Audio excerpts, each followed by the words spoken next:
So let us start the session.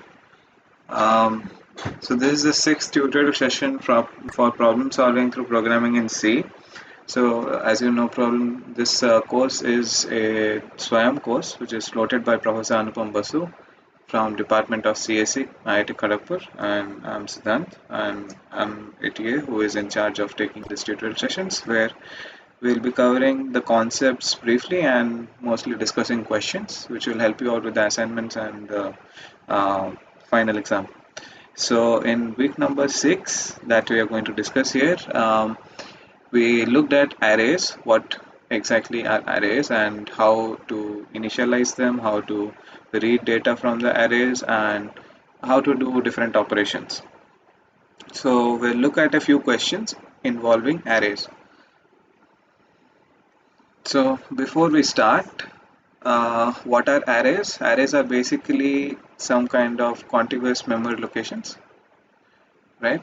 So if I say that I'm defining an array of type integer of say 5 elements, what contiguous means is that in the RAM, so you have this is the RAM, you are being allocated a memory space of 5 units in a continuous manner. So you'll have 5 units of memory space here. And the indexing will always start from 0, 1, 2, 3 till 4. So 5 memory units here of each of size, whatever INT size is. So if it's a 64-bit system, so one INT will be 4 bytes. So each of this memory space will be 4 bytes. So you will be allocated a total of 20 bytes in a continuous manner, so that if you have a pointer which points to this first memory location and you do a +1 on that, then you move to the next memory location, which is the index 1, and so on. Alright, so that is the basic definition of arrays, like a contiguous set of memory locations. So just initially we'll look at very basic questions for the arrays, and then we'll look at one programming question which will be a bit more complicated. So let us see what the solution for the first program will be. So in this program, what we do is we initialize the values of the array. So to initialize the values, you use this curly braces, and you write the values separated by commas. So here we are defining an array of type int. It has 3 memory location, like 3 units of memory, and we are initializing the values 10, 12, and 14 respectively. And now, so here this is the initialization step. So we are initializing the array, and then in the next step we are accessing and changing the value of a certain of an element of the array. So what we are doing, we are changing the element of a certain element, the value of a certain element, and then we have a while loop which starts from where the iterator is I, which is again type of int, initially set to 0, and it goes till I less than 3. So it goes from 0, then 1, then 2, because the increment is in just increment is by 1, and we are printing the values of the array. So what do you think should be the output of this program? You can unmute and answer, or you can write the answer in the chat box as well, whichever suits you.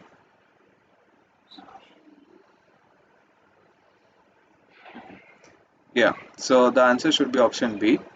So like I said, the indexing of arrays in C starts from 0. So your array is something like this. When you are initializing the array, so in the memory somewhere you are getting 3 memory locations where the values are stored like this. This is this array A. Okay. Now when you say A of 0, you are basically saying what is the value of the first element that is having the index 0. So the index of the elements goes like this. This is 0, this is 1, and this is 2. So the indexing of the arrays starts from 0. So this is when you write a of 0, that means you are asking what is the value which is stored in the first element of the array. Similarly, when you are saying a of 1, that means you are asking what is the value stored in the second element of the array. So here what I am trying to do in the second line is a of 1 equals 20. That means I am saying that uh, the second element of the array will have a value of 20. So I'm changing the value, that is previous value was 12. I'm just discarding it and I'm saying 20 will be the value in the second element of the array. Now I'm using a while loop to go through the array from starting from index 0, which is like the iterator I does that job. So it goes from index 0 up till index 2 and it prints all the elements of the array, which is a of I. That means first it will print a of 0, then a of 1 and a of 2 in, in the loops. So so here when we print it, we have already changed the value of the second element. So the first element will be unchanged because we have not done any operation on that. So that will be 10. The second element, however, we have changed it to 20, so it will print 20. And the third element also will remain unchanged, 14. So the answer is option B here. Is that clear?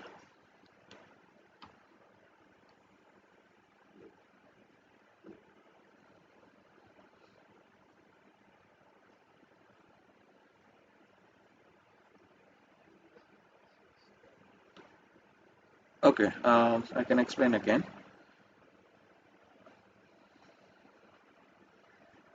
So basically here we have defined an array of 3 elements, a of 3, and we have initialized the array with 10, 12 and 14. So basically our initial array is like this. It is 3 memory locations. First is having value 10, second is having 12 and third is having 14. So this is our array A. That is what we have done in the first statement. Then we are saying that a of 1 is 20. So in arrays in C, the index starts from 0. So the 0, if I am writing a of 0, that means I am referring to the value of the first element of the array, which is 10 here. Similarly, if I am writing a of 1, I am saying now what is the value of the second element of the array, which was 12 initially. But here I am saying that I'm setting the second value of the second element, the value of the second element of the array as 20.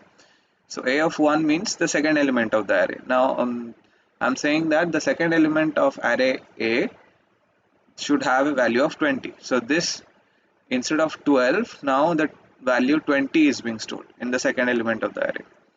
Now we are using a while loop to just iterate through the arrays and print the values that are being stored in the array. So it will you can see that in each of the iterations, the printf statement here will print the value of a of 0, a of 1 and a of 2 respectively. So once you do that, we have already changed the second element of the array to 20. So this, instead of 12, now there is a value of 20. So it will print the first element a of 0, that is 10, then the second element, which is now 20, then the third element, which is 14. So that is why the answer will be option B. Is that clear now?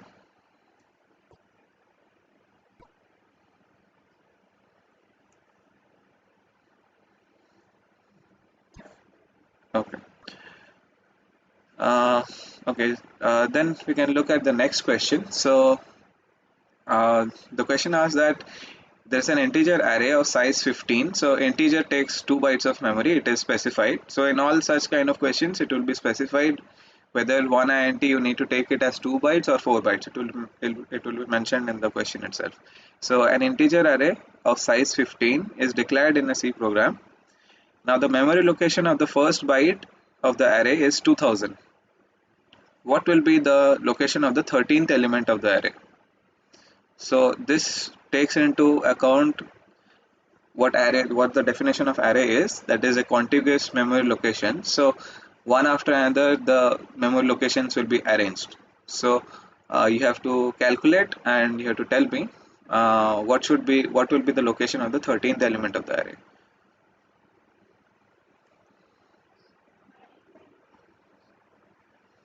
Yes. So the first element is at 2000. Yes. Not 26. Why not 26? I'll tell you that, because the first element starts from 2000. Okay, it's like something like this. Uh, okay, let me just write a few values here. So let's say I've only drawn 5 spaces here. Okay, so this starts from 2000. Okay, this is the zeroth, like the first element of the array. It starts from 2000, and that is what it is called, like the memory location of the first byte of the array is 2000. Okay, so it starts from 2000. So the second element of the array will start from 2002, right? The third element will start from 2004. The fourth element will start from 2006, and so on. So how you calculate it? So if I want to say where is the fourth element starting, that means I will say that 2000 plus the number of elements into the byte for number of bytes per integer. So here, when I say first element starts at 2000, I say second element start at 2000 plus 2, that is 2 into 1, that is 2002. Similarly, if I write fourth element, where does the fourth element start?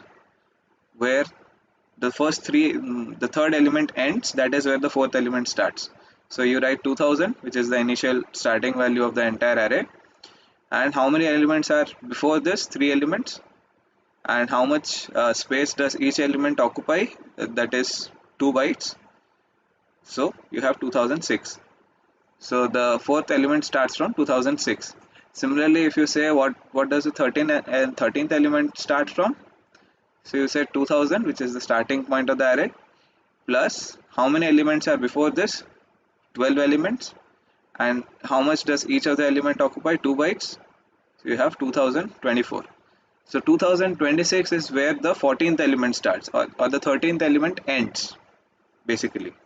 So the 13th element starts at 2024, and that is what you have to say as a memory location of the 13th element of the array. Do you understand why it should be 2024 and not 26?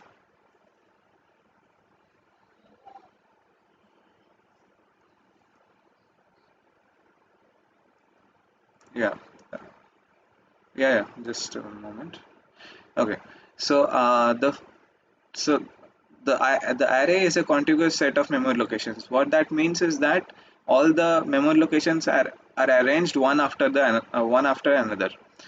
That means the first element, if it starts at 2000, so this is the first element, right? The first box, it starts at 2000, and you know that one integer takes 2 bytes of memory. Then the second element will start at 2002. The third element will start at 2004. Fourth element will start at 2006, and so on. So basically, how are you calculating this? Is that the second element is starting from 2000 plus how many elements are there before it, that is 1, into the number of bytes taken by each of the elements, which is 2.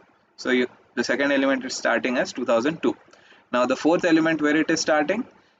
2000, which is the starting point of the array, plus how many elements are before this? So where is the third element ending? So you have 3 here into the number of bytes per element, which is 2, plus 2000, which is 2006. Similarly, the 13th element, where does it start? Where where the 12th element ends, right? So where does the 12th element end? So you have the starting point of the entire array, which is 2000, plus 12, which is the number of elements before 13th element, into number of bytes taken by the integer, so into 2, so 2024. So that is where the 13th element will start. Okay, is that clearer now?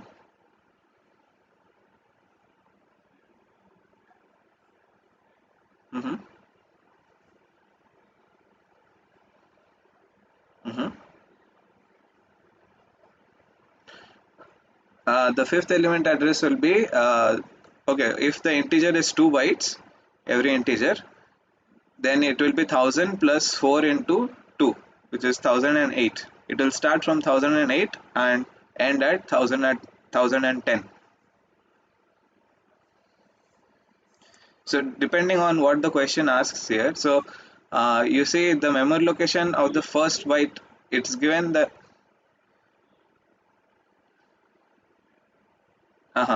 So here the memory location of the first byte is given as 2000. That means when you are asked about the 13th element, you have to also mention the first byte itself. So 2026 will be the answer only when you are referring to the last byte of the 13th element. So okay, so you understand this. So yeah, I'll do it with another element. Basically, I'll do it with the fourth element. Okay, so if this starts at 2000, the the value starts at 2000. The first byte of the first element starts at 2000. So consider that every element takes up 2 bytes here, right? This is 2 bytes inside every element. Okay, and the starting address, that is the first byte of the array, is at 2000. That means the second element will start at 2000, and also that also means that the first element will end at 2000. Sorry, 2002. So the second element, it starts at 2002 and the first element ends at 2002. Now here in the question, the memory location of the first byte of the array is given as 2000. So when it asks that what will be the location of the 13th element of the array, you have to answer the first byte of the 13th element of the array. And the first byte of the 13th element of the array will be 2000, 2024. The ending, the last byte of the 13th element of the array would be 2026. Does that make sense to you?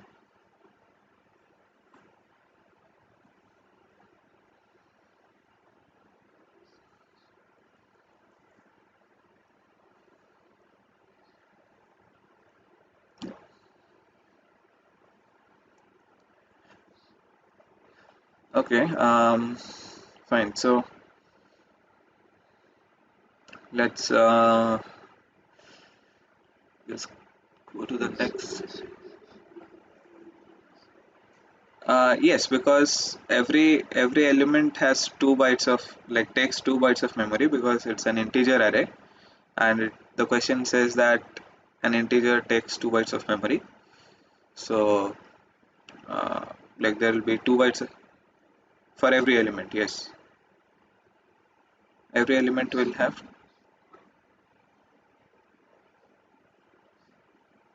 Yeah, the first element starts at 2000, ends at 2002. So it takes up 2 bytes.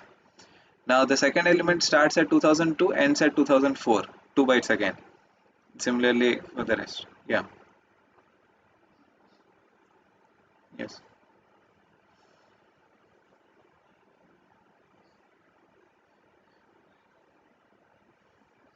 No, no. This is pretty much the method. Yeah.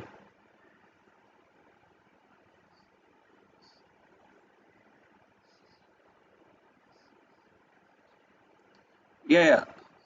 Yeah. Yes. Yes. So basically, this is what you have to follow, a similar approach here in that question. Yeah.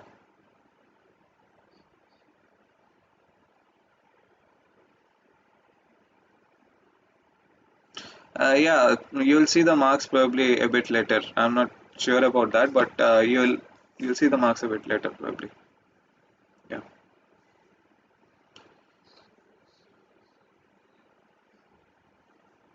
Yes, yes, yes. It will be at the same time. Yeah. Yes.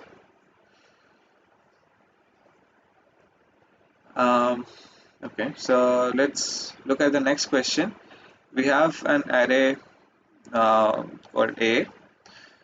It is an integer array of six with 6 elements, and we are initializing the array with the values 1, 2, 3, 4, 5, 6. Now we are doing a switch. Okay, so here in the question, I have to mention that uh, size of int is 2 bytes. Okay, that is given in the question. Um, so you have an array A which is of 6 elements, which is 1, 2, 3, 4, 5, 6. Now you are using a switch statement with the value, with the key. So this is the key of the switch statement, right? So the key is size of A. That means the size of operator will return you the number of bytes occupied by the array. So this is an array of 6 elements, and like a, like I'm saying, the size of one int is 2 bytes. So this array will have a total of how many bytes? So 12 bytes, right? So size of a will be 12 bytes, right? Because it has 6 elements of 2 bytes each. So total of 12 bytes. Now that means the key is 12 bytes. So what should be the output from this program?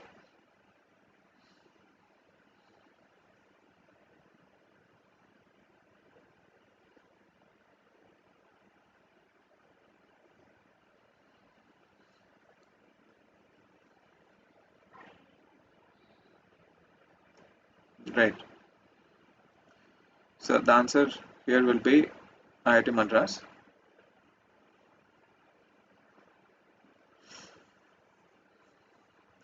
Why? Because the key here it is 12, and there is no matching case, neither is there a default case. So it will just exit the switch case statement, and after the switch case statement you are printing IIT Madras. So IIT Madras is the only thing that will be printed here. So it is yeah. So basically what we are doing here is we are doing a size of operation. So size of is a special operator which returns you the number of bytes occupied by that variable. So here there is this variable a, which is an array of 6 integer elements. So and one integer element occupies 2 bytes. That means 6 integer elements will occupy 6 into 2, that is 12 bytes. So when you're writing size of in bracket a, that means the key that you're giving to the switch case statement is 12. And there are no matching cases here, because you can see case 1, 2, 3, 4, 5, no default case. So there is no matching case with the key of 12. So in that case, it will just exit the switch case statement, and then the next statement is it will print IIT Madras. So and then the code gets over. So only IIT Madras will be printed. So nothing comes out from the switch case statement. Sorry? Yes, because it's not matching with the switch cases. Yeah.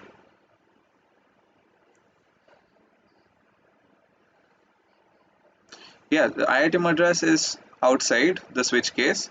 So it will be printed in any way it will be printed. But IIT KGP is not going to be printed because it was not a matching case with any 1, 2, 3, 4, 5. So that is why IIT KGP was not printed.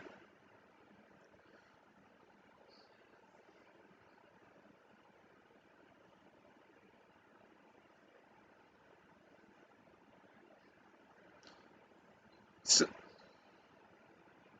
so it is comparing 12 with these values, and it's like you can see there is no 12 here. There is no case 12, or there is also no default case. So in the absence of all those things, it will just go outside the switch case, and after the switch case you can see the next statement is printing IIT Madras. So it will just print IIT Madras. It will not print anything from the switch case statements.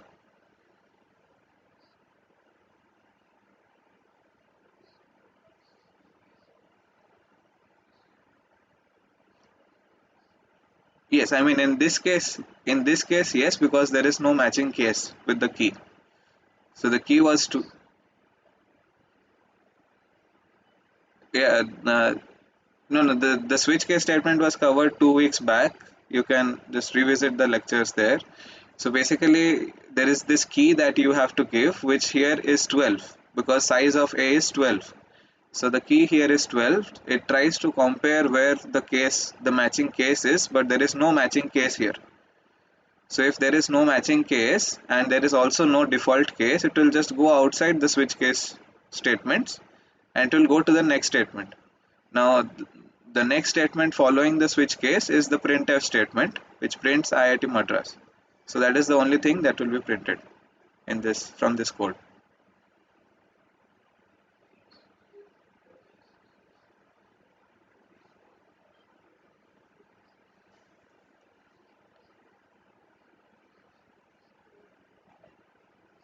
Yeah, that's all.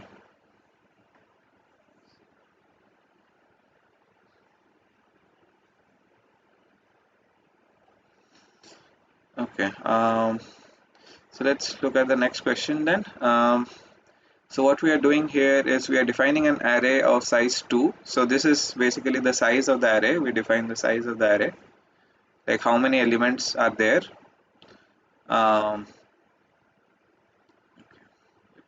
let's write that down.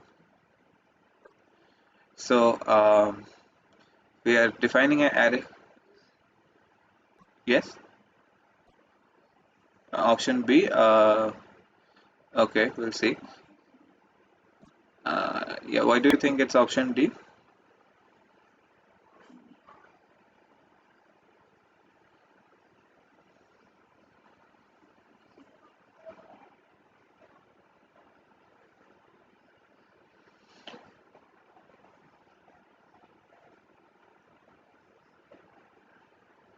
Yeah, so basically this statement has a problem. The problem lies with this statement itself because you are saying that the array is a size of two elements, but you are trying to initialize five elements into that array. Now, when you are saying that the array, you're defining an array of two elements, it is giving you only a memory space of two integers, right? Here it is an integer array. So it is giving you a memory space of only two integers, but you are trying to fit in five integers there, which is not possible. So it will give you a compilation error here itself.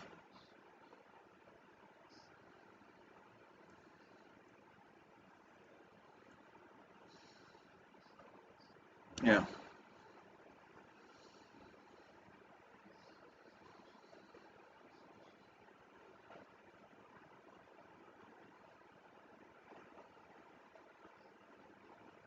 Yes, I mean, yeah, two elements. We are saying two elements, but we are entering five elements. So that is not possible. Yeah. Yes. So now, if you wanted, like, if you wanted to initialize five elements directly, either you could have written ARR of five, then initialized it to 1 2 3 4 5. This would have been fine. Okay. Otherwise, you could have just left it blank. If you are initializing the values like 1 2 3 4 5, it will automatically take this array size to be five elements. Even if you don't write five here, it will take it to be five elements if you leave it blank. So both of these are fine, but writing less number of elements and trying to initialize more elements, that will give you a compilation error. Okay.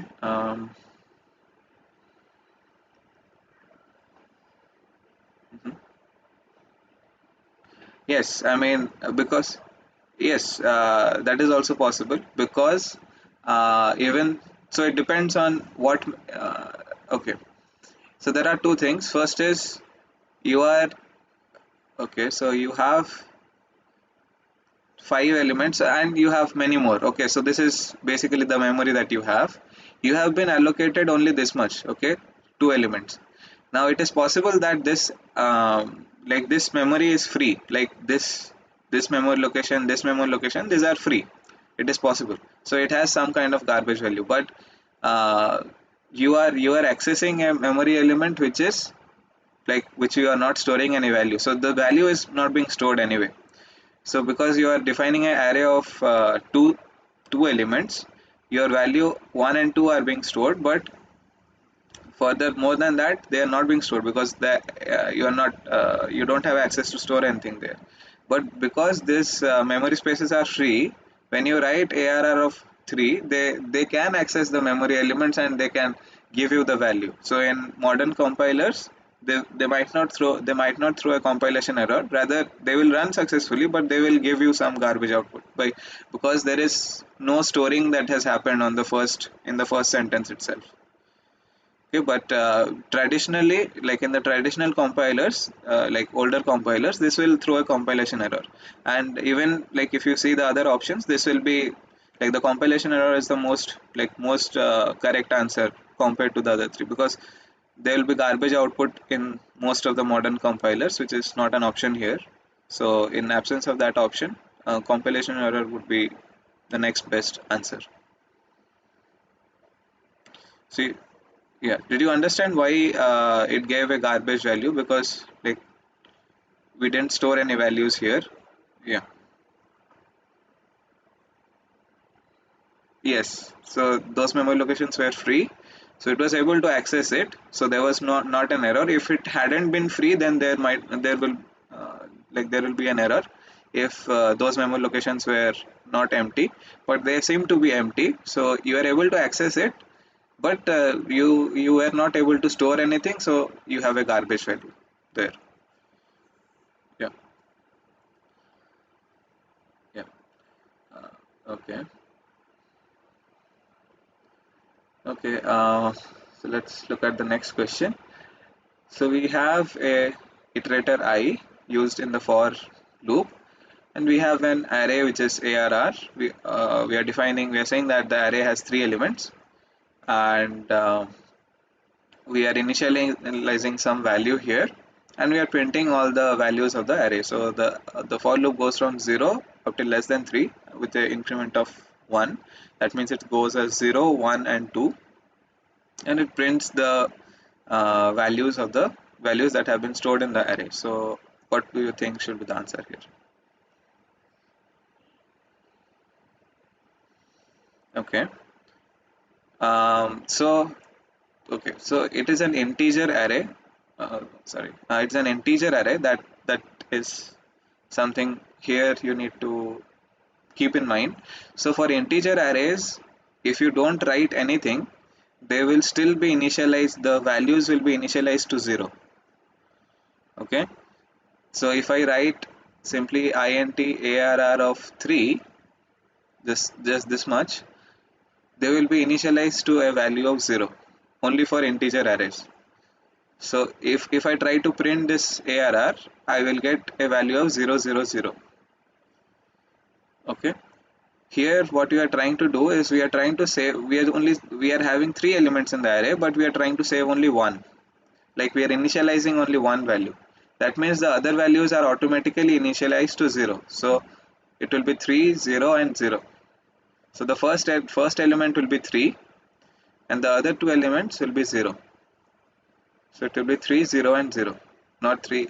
Like yes, in some very old compilers, such as if you are using Turbo C or like pretty old, I think around C97 or older than C97 probably, then you might get the answer as 3 followed by garbage values. But I think all compilers from C97 onwards uh, had integer arrays initialized to 0 even if you don't enter any input. So uh, the answer would be 300 in all compilers after uh, on and after C97.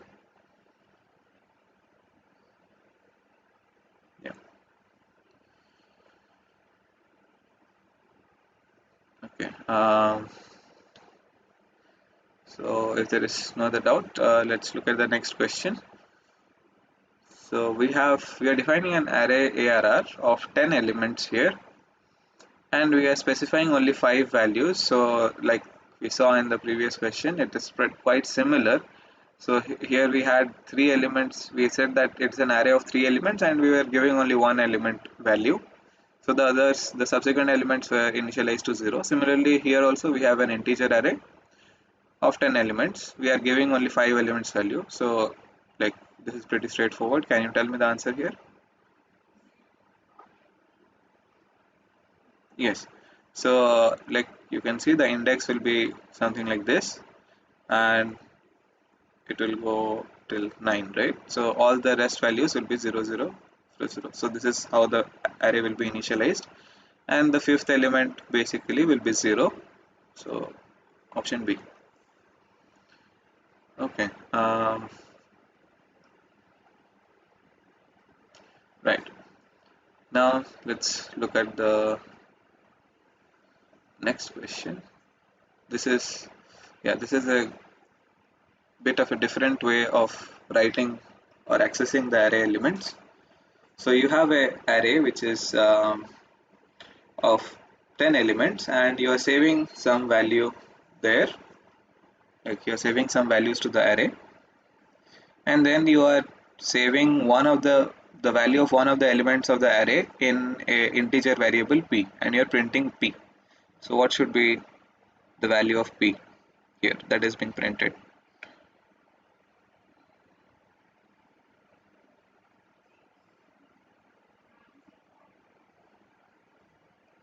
Okay, okay, let's see.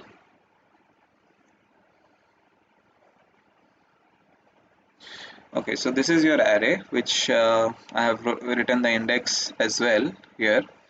um, Now you're saying ARR plus 1 in braces, like in square bracket 5. So normally when you say ARR of 5, what does that mean? So you're looking at the sixth element, right? This means it's the sixth element of the array. Now what is the sixth element here? This one, which is 6. So here it is 6, right? The sixth element of the array. When you are saying that ARR plus 1 of 5, that means in a way you are saying ARR of 6, and I'll explain how that happens. So you are looking at the seventh element now, which is basically 9. So here the answer will be 9.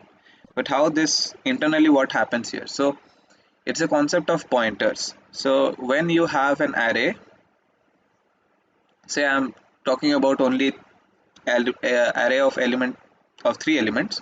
So you're defining an array, say A of 3 elements, and say there is some value like 1, 2 and 3. Okay, 1, 2 and 3. When I say A, that is basically a pointer which is pointing to the address of the first element of the array.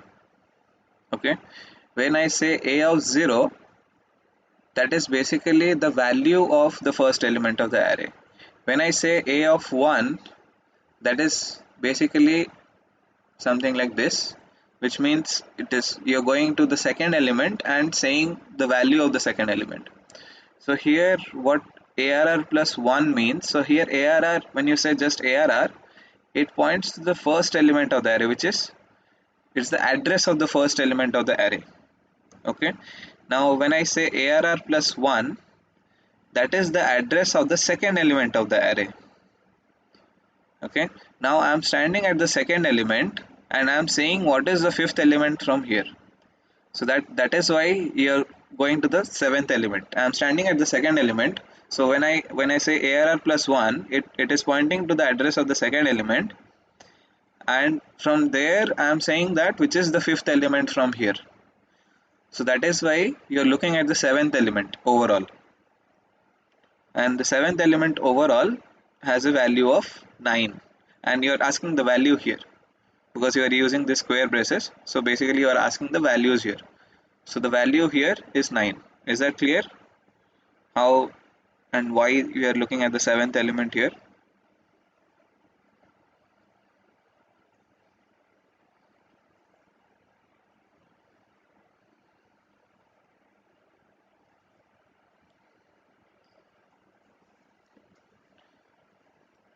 So are you able to understand like how the operation here happens basically?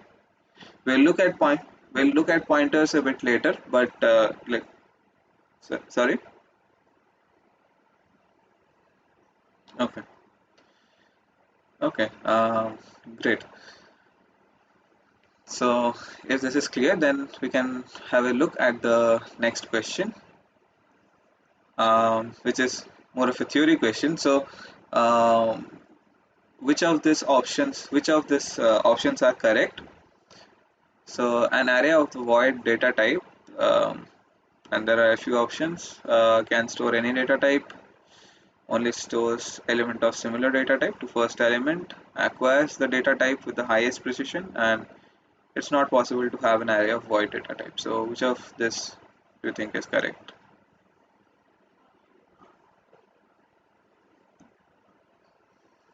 Right.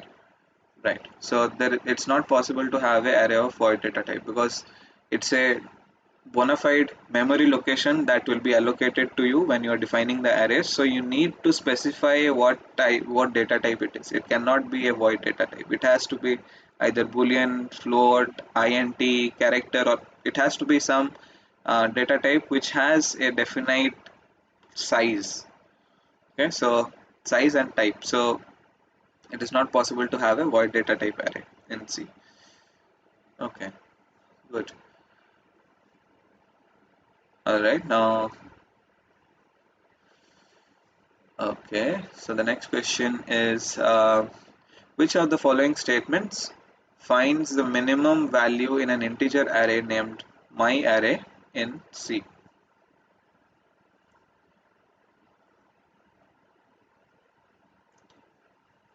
So basically you go through the array and you basically find the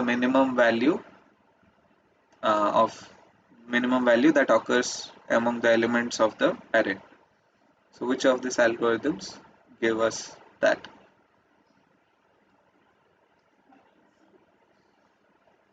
Right,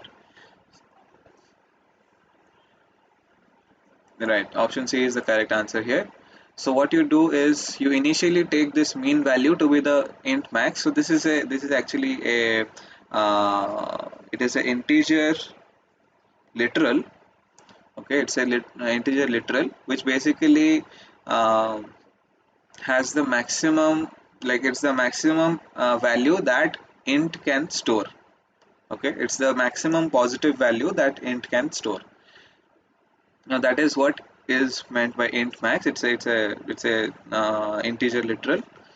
Now you start off by saving the variable called min val, which will finally give you the minimum value of the integer array as the maximum value that int can store, maximum positive value. Now you go from the first element of the array till the last element. So here we are assuming that my array is of has 5 elements. So it goes from the index goes from 0 to 4. So we have a for loop for that, going from the iterator I going from 0 up till 4 in increments of 1. Now what we do is every iteration we check that if the value, if that particular element of the array is less than min val, that means you change the value of min val to that element of the array. So say I have an array which is like 50 minus 2, 40 and minus 25 and 1. So this is your array. Okay, and say this is some stupidly large number, int max. Now in the first iteration, what do you do? In the first iteration, you will check this int max with, so min val is currently int max, right? And the first element of the array, which is 50. So you check whether 50 is less than int max, which is definitely true. So if this is true, then you say that min val is 50. Okay, so that happens in the first iteration. What happens in the second iteration? So in the second iteration, you say that the second element of the array, that is my array of 1, that is minus 2, is minus 2 less than 50 now, because min val is now 50. So this is also true. Now this is true, so then min val will become minus 2, right? Then in the third iteration, what do you do? In the third iteration, you check min val is minus 2, and what do you check it against? The third element of the array, which is 40. So this is false, so nothing happens here. So in the fourth iteration, what happens? So you have again min val is still minus 2, and you check it with the fourth element of the array, which is minus 25. Now this is true, so min val becomes minus 25. Okay, and in the final iteration, what happens in the fifth iteration? So in the fifth iteration, you have min value of minus 25, and the last element or the fifth element of the array, which is 1. So this is false, so nothing happens here. And finally, what is the value of min val? The min val is minus 25. So finally what you are getting is the minimum value in the integer array, which is minus 25 here. So option C is the correct answer. Does anyone have any doubts here?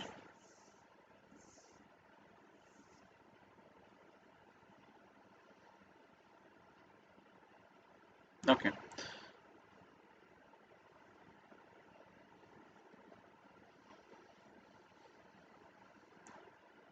Okay.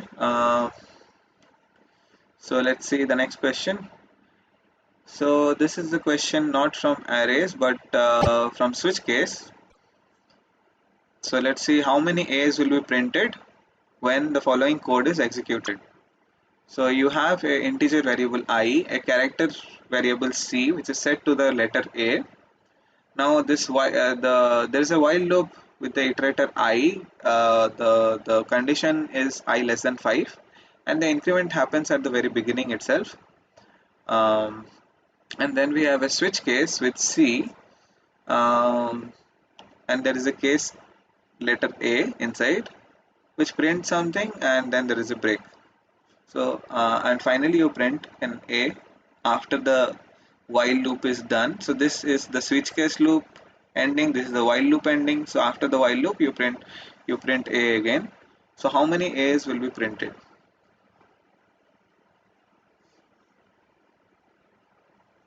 Right. So there will be 6 A's will be printed. So let's look at the first iteration. So in the first iteration, what happens? You check I less than 0. So I equals 0 before this. So in the first iteration, it checks I less than 5, which is true. That is I equals 0. So that's true. Now I becomes 1 first because increment happens. And then you have the switch case with the value of A. And you have a matching case, which is also the letter A. So it will print A and it will break from there. So you have one A that is printed. Okay. Now what happens in the second iteration? You check again I less than 5. I is currently 1. So this is still true. I becomes 2. Another A is printed. The third iteration, I less than 5 is again true. I becomes 3. Another A. Fourth iteration, I less than 5 is true. I becomes 4. Another A. Fifth iteration, I less than 5 is still true. I becomes 5. You have another A. So 5 A's are already printed. Now in this, before the sixth iteration starts, you again the condition will be checked that I less than 5, which now is false because I has become equal to 5. So this condition is no more true. So the while loop will exit. Now after the while loop exits, there is one more printf statement, which is again printing A. So there will be a total of 6 A's that are being printed. So the answer here is 6.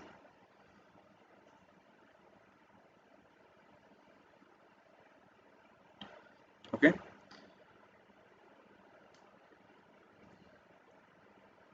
Okay. If this question, there is no doubt in this question, then we'll look at the next one. So here, what is the output of the following code snippet? So we have a my array, and we are initializing 5 integer values to this. So as you can see here, we are giving an empty bracket, right? Empty square brackets. That means whatever number of initialized values you are taking, like whenever we are initializing, this can only be done when you are initializing in the same step. Okay. Now here we are initializing 5 integer values, then automatically the code will take the size of my array to be 5 integer elements.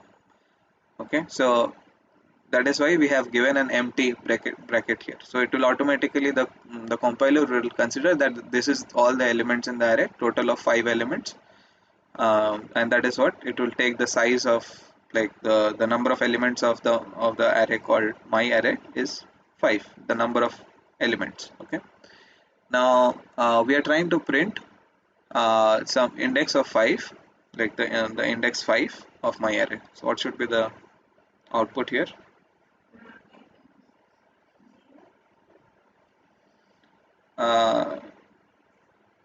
It will either be garbage value or it will be runtime error. Because again, it is quite similar to the problem that we were facing before. that. So the index of this goes like, so you have 0, 1, 2, 3, 4, and you are saying that your array has only 5 elements because you have not specified here. That means whatever you are initializing will be taken as the number of elements of the array. So you have said that your array has 5 elements and you are trying to access a sixth element which does not really exist.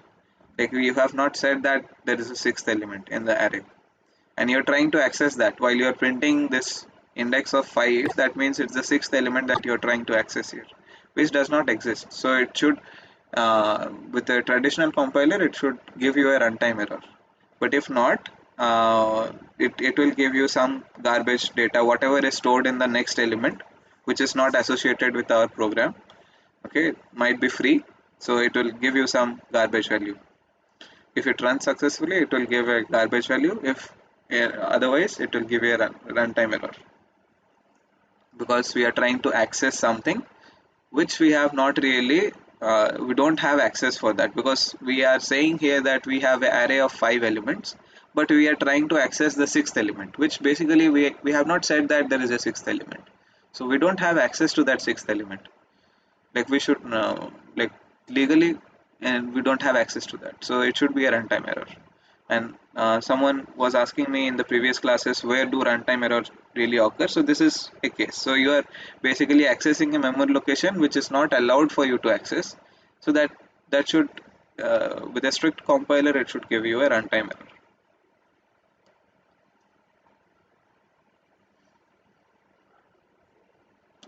It can be 0. So when I say garbage value, so garbage value can be anything.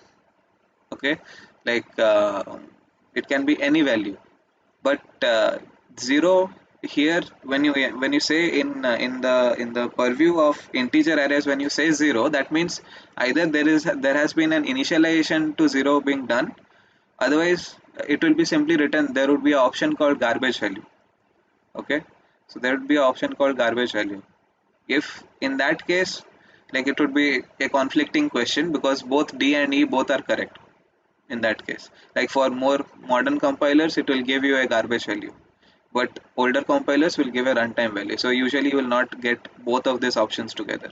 0 here, 0, it can be a garbage value. So garbage value can be anything. 0, 1, 5, all of this might be garbage values. We don't know. Garbage value is a random value. Okay, but in this case, like at the same time, you have to think that all of this, like if the question had asked that there is a garbage value, like there was an option called garbage value, then it would have been fine. But there is an option called runtime error along with some definite options which are 0, 1, and 5. So in this case, the runtime error will be the answer. Okay, so if they asked for garbage value, the instead of runtime error, the option would have been garbage value. In that case, that would have been the answer. Yeah. So you have to be a bit careful, because the older compilers and newer compilers, like there is kind of a difference. Like newer compilers are more flexible now, so they are able to catch more exceptions, and do not show an error that easily until something is very wrong with the way you are working with the code. They don't show an error, but yeah, I mean, older compilers will give a proper runtime error. This one. Okay, so I didn't have many questions for you, because this was a kind of a introductory week to arrays. In the next week also, we'll be looking at arrays again, more complicated questions there. So currently, I just have one more question for you, which is um, to write a C program to delete an element from a specified location of the array. So you have an array, say, of like 5 elements. Okay, just for the sake of considering some number of elements, I consider 5 elements, and now I want to delete the element which is, say, the third element. I want to delete the third element of the array. Okay, now when I say delete the third element, say I have an array which is 5 elements, right? So let me, okay, so 5 elements, and the third element I need to delete. That means I will shift whatever is in the fourth element to here. I'll shift whatever is in the fifth element to the fourth element. So that is what I mean when I say delete an element from a specific location of the array. Okay, so I have an array of 5 elements and I'm saying that I want to delete the third element. That means the third element will be gone anyway, but the fourth element will now take the place of the third element and the fifth element will take the place of the fourth element. So how do we do that? Okay.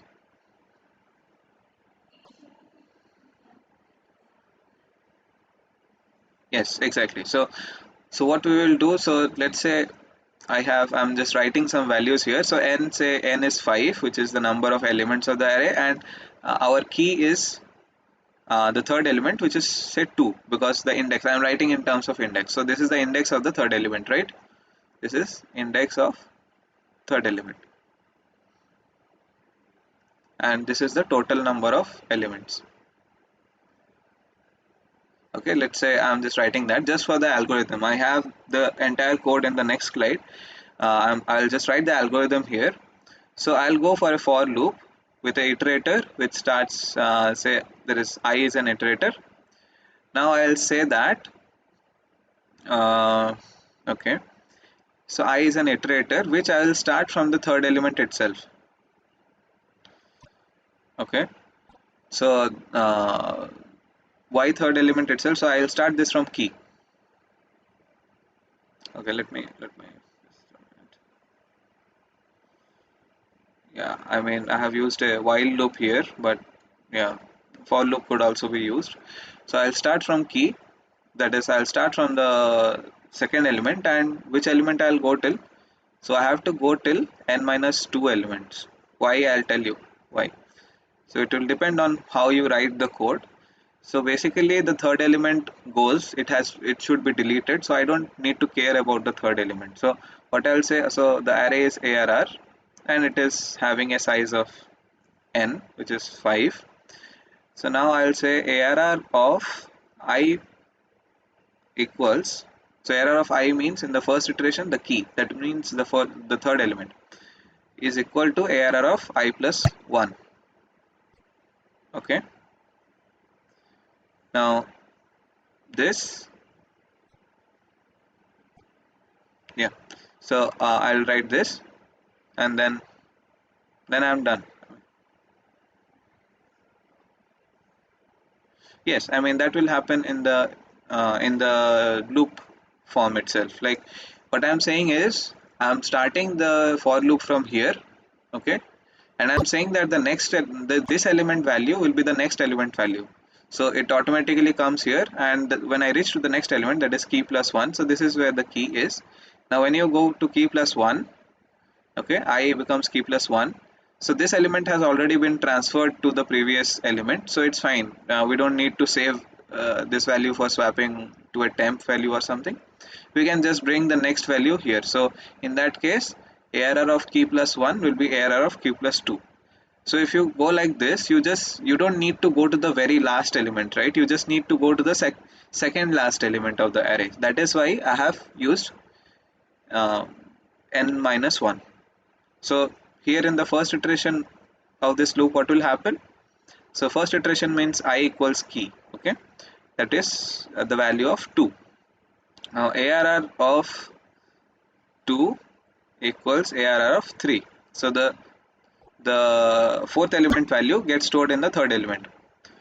And what happens in the second iteration? The second iteration, you have I equals key plus 1, okay, that means a value of 3. So ARR of 3 will have the value of ARR of 4, and this is where I need to stop because I don't need to go any further. So I till what value I have gone? I have gone till n minus 2. So I is n minus 2. So in the third iteration, before starting the third iteration, the I value has gone to key plus 2, which is a value of 4. Now I less than n minus 1 is false. So it will not proceed any further because it does not need to proceed any further because we have already swapped all the values. Okay. So is that clear why I have used less than n minus 1 and not n? Okay. Yes, the program would be a bit more complicated if we had asked that. um okay, yeah, that will probably come a bit later. So basically, I give you an array and I tell you that find this element and delete all instances of that element from the array. So that would have been a bit more complicated, where you would have to search and check against every element and then delete it. It is like there is an approach called linear search. It will come in the later weeks, probably in next week or in week 8, probably. You will see linear search and binary search and so on. So, okay, let's look at the code now. So here we have entered the size of the array, So next we define the array of this particular number of, so size of the array means number of elements. Okay, here I don't mean the size of the array in bytes, I just mean that the number of elements. Okay, now that is what we put into, we define an array of that number of elements, and we enter all the, so this user inputs all the array elements. Okay, inputs the array elements here, and it accepts the position, and next we enter the position which needs to be deleted. So we'll start from, so here I have directly used this position as the iterator itself. I mean that is the same thing there also. I had used I, which starts on the position. This is a bit more straightforward. I guess it is more easy to understand this approach, this for loop, than the next while loop that I have used. It's a, now you can try to understand it by your own. So here I have used this POS as the position itself, like as the iterator itself, and I have gone up less than num, where num is also decreasing as we delete the elements, because like we are deleting. Okay, so inside the while loop, what I have done is the same thing. I minus 1, we are just shifting the values now.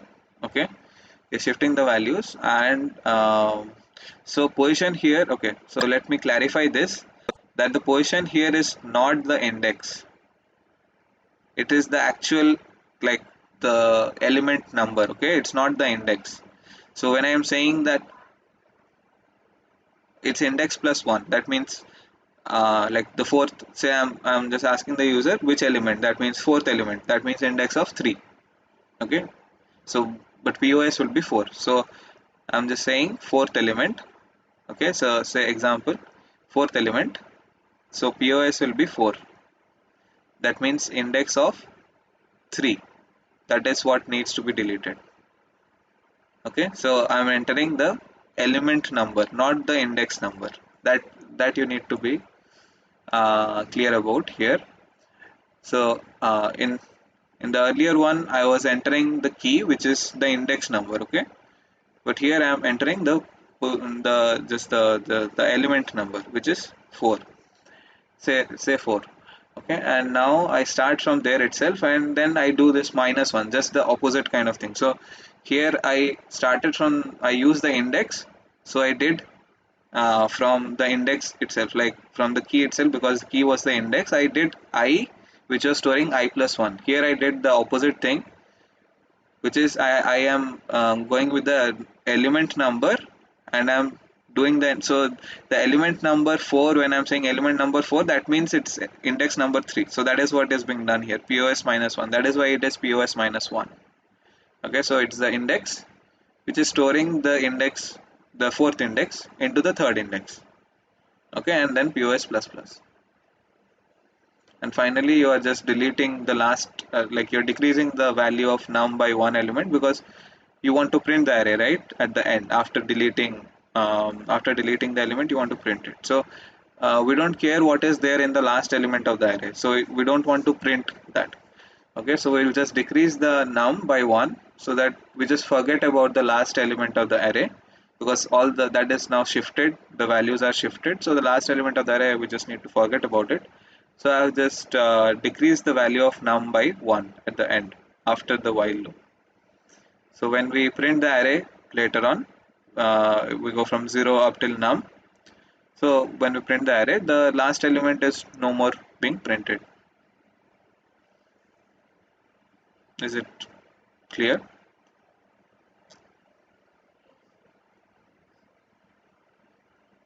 Okay. Okay, so that is all I had for you for this particular session. If you have any questions, you can ask it now.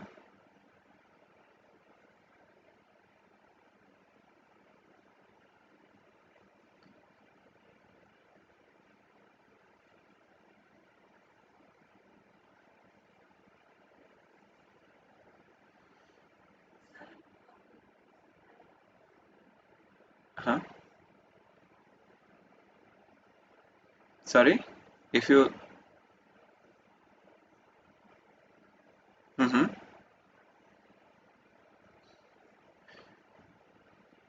No, no, there is a value. So, okay. So let me consider a, like I was talking about array of size 5, right? So let me do that. I'll take a sample array. So let's say the same array that I had before.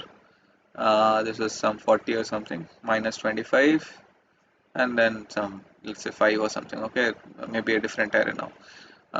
Okay, now I want to delete the third element or the fourth element. What was I deleting?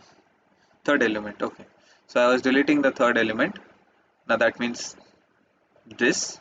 Okay, so what I did, I deleted this value of 40 and I shifted this value. So after this entire code runs, like up till this, so what are the values here? So 50 remains unchanged, minus 2 remains unchanged, 40 gets deleted and 25 gets shifted to its place. Sorry, minus 25 gets shifted to its place, and 5 gets shifted here. But this 5 is still there, right? Because we are not messing around with this 5. We just copied the value to the previous location, but this 5 does exist.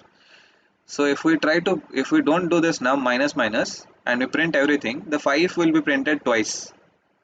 Okay, because we never really deleted the value of this last element, because I mean, we can delete the value, we just don't care about it. So the num minus minus we have done so that we will print only this much, because this that is now our array, which has now 4 elements effectively, because I deleted as element, the third element. So I deleted that. Now it is basically only 4 elements. So that is why I have used num. So if you try to access this element, it will still have a value, which will be 5. Do you understand?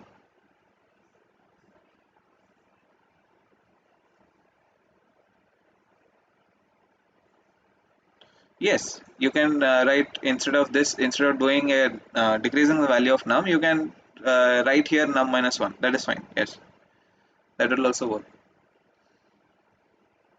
Yeah.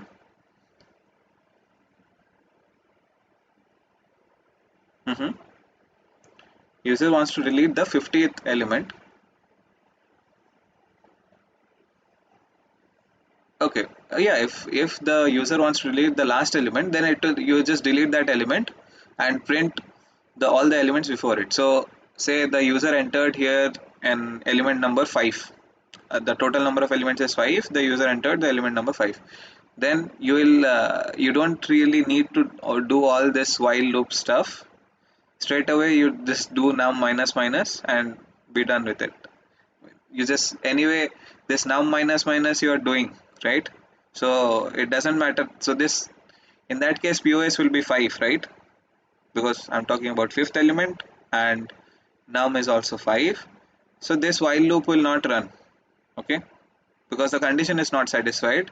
POS and num are both having the same values, which is 5. So the while loop will not run. We go to the next statement. Next statement is num minus minus, which means it decreases the value of the total, like the total array, total number of elements, which is 5, minus 1 becomes 4. So we print from 0 to 4. So we just forget the fifth value. We don't print it. Doesn't mean we delete it. We just don't care because it's at the end of the array. So we just don't care about the last element anymore. That's all. So in, so this deleting is a very sensitive topic here, because arrays do not allow you to delete elements, like the element completely, like, so the array sizes are immutable. Okay, you cannot change the size of the array once you have allocated the space until you clear it and build a new array. You cannot really delete an element from the middle. So like that kind of deletion is not allowed. So for that you can use better like yeah, in C I'm not sure, but in C++ we have vector data type which allows you to delete elements from the middle also. So it's a dynamic memory category. But here, so far in what we have covered, the array we are defining is statically allocated during compile time, and you cannot delete any element from the center. So the only way when you have been asked to delete an element, you just have to move that, remove that value, shift all the values after that upwards by one element, and ignore the last element. So that is what you can do. If you have been asked that remove the last element, then we just forget about the last element and look at all the elements before that. Is that clear? Yeah. Okay. Uh, yeah, I mean, attendance is not mandatory for this class. It's if you have any issues in solving the assignments, you are free to join the class, but there is like attendance is not mandatory.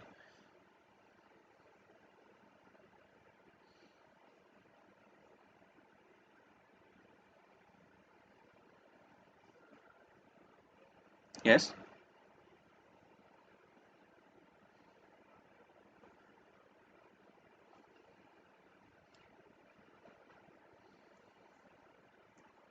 Mm-hmm. No. If you okay, that is very compiler dependent. So if you write a plus plus plus a plus plus a or plus minus minus a or whatever, so that kind of statement is very compiler dependent. So ideally you cannot answer such a question. Okay, like you cannot say that this will be the answer. Okay, because different compilers will do the operation differently, like which element which value is being, like if especially if it is on the same value.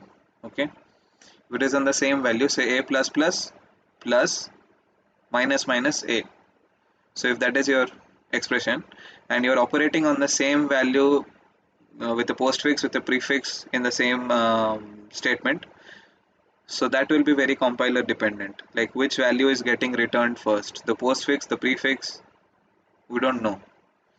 We cannot say that there will be a certain answer to that, like it's very compiler dependent. So such expressions are really ambiguous.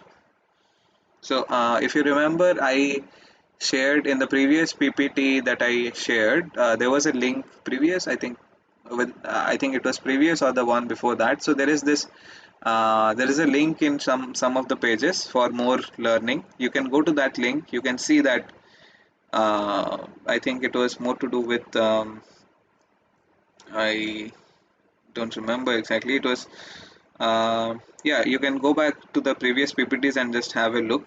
So there was this option of more learning, and there you could see this kind of expressions. It is like how they are being evaluated. But the short answer is that it is an ambiguous expression. So it is difficult to say what the answer will be in that case.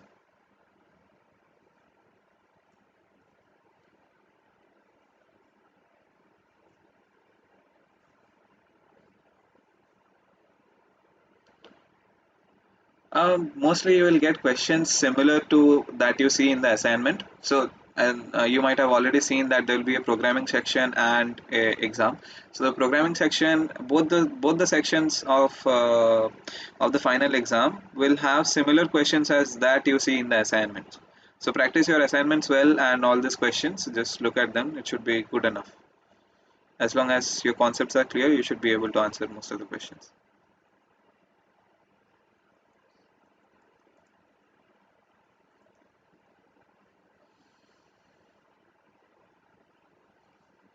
Okay.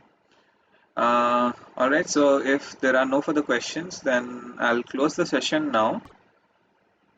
Yeah, the exam pattern. Okay, the programming section will have you, like you have to write the codes like you do in your assignments. the coding questions. Then the final exam will be MCQ.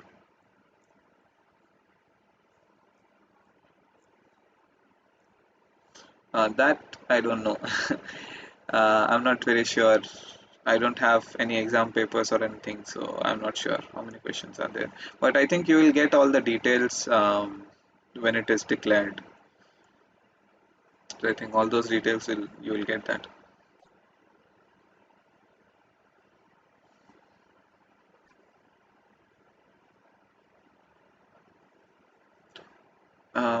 Yes, I mean all the assignments are must because you can see in the first page itself of the course. So there is a weightage to all the assignments. So yes, you have to solve the assignments. You can check that on the course website. Like I don't have any kind of sample papers to give to you for the final test. Sorry about that. And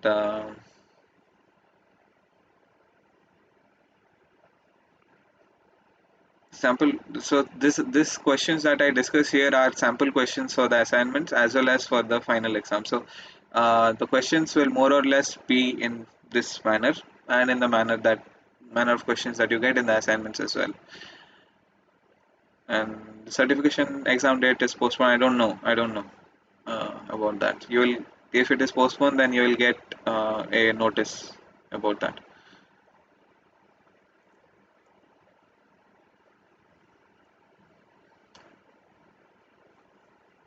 Okay. So no further questions. So I'll just close the session here. So we'll meet next week on Tuesday, same time, 6 to 8 p.m. To discuss the questions from week 7. Uh, okay, yeah. So quiz, I mean, I think,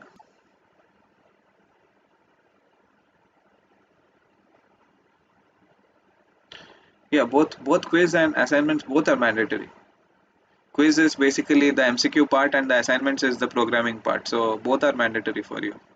You have to only I think in the initial assignment 2 or something, the programming questions were just for making you practice or something, but beyond that, all of them are graded, I think. So quiz and assignments both are mandatory. Okay, so thank you for joining. We'll meet next week to discuss the week 7 questions, some questions related to the week 7 lectures. Thank you.